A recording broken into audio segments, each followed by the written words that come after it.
But here in our studios, we have a survivor. He was in Tower 1. Diana Williams has joined us, just so that you know who the cast is. Jim Dolan remains with us, and Bill Heitman. And he is here because his brother-in-law, Scott Myers, is an audio man here. Bill, you literally were in the building when this happened. Tell us what happened. It was 8:45 exactly. I was sitting at my desk. We were all at our desks. And the building just shook. I felt like I was on a telephone pole. That was Jake. I knew right away it was not an earthquake. And then I looked to my right because I'm on the south face. And there was just something above us hit us and shattered. How did you get out? We initially ran from the window in a panic, and then we just assembled ourselves, about 50 of us, and just went down the stairs.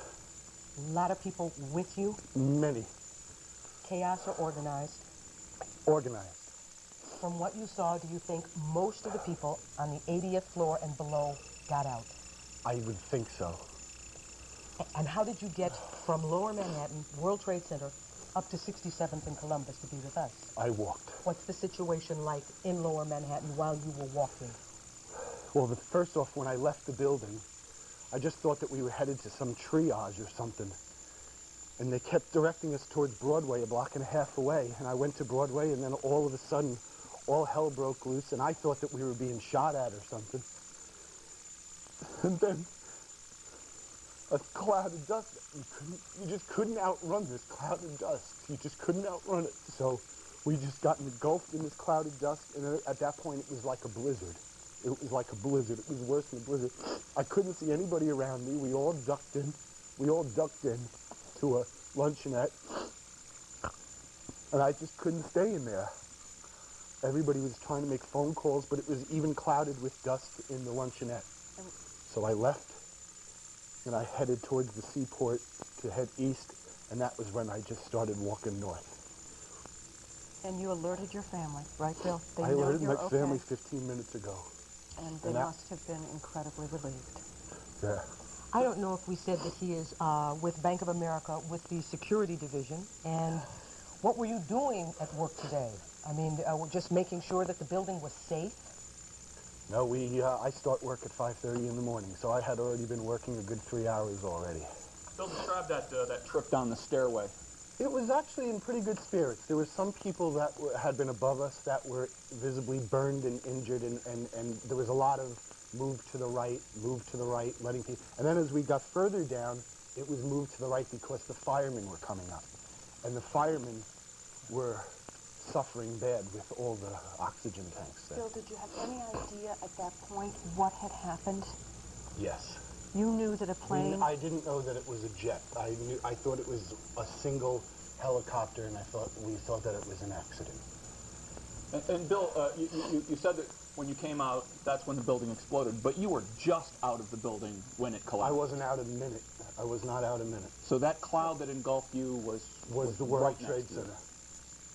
How long then did it take you? It took you quite a while to get out of the building, right? It took an hour to get out of the building. So it took an hour for the building to collapse. And then probably another 30 to 40 minutes before the second one collapsed. So you were in that stairwell for an hour with other people. I imagine it was dark. There was smoke. Emergency lighting, smoke. What was that?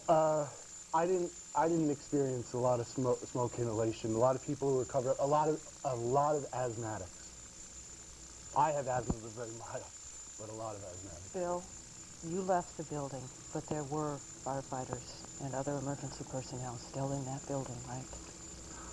That's what's got me most upset is the firemen, the people still in the building. Did you? Because I know just didn't make it. I know they didn't make it. I don't know if it's true. I have heard stories as I walked up. I heard a lot of stories as I walked up. But I heard that people were jumping out of the building. We have heard those same reports because of the heat and the smoke. We have heard those same reports. Bill, at 9 o'clock in the morning, I know you get there at 5 o'clock.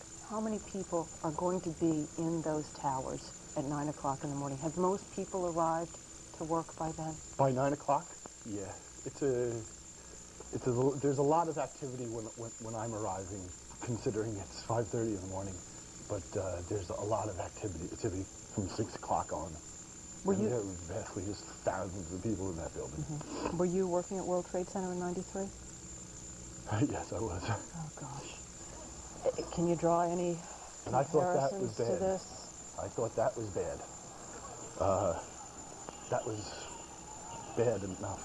But today is a day that you will never forget, we will never forget, and probably most of the United States will never forget. And Bill, what about friends? And I hesitate to speculate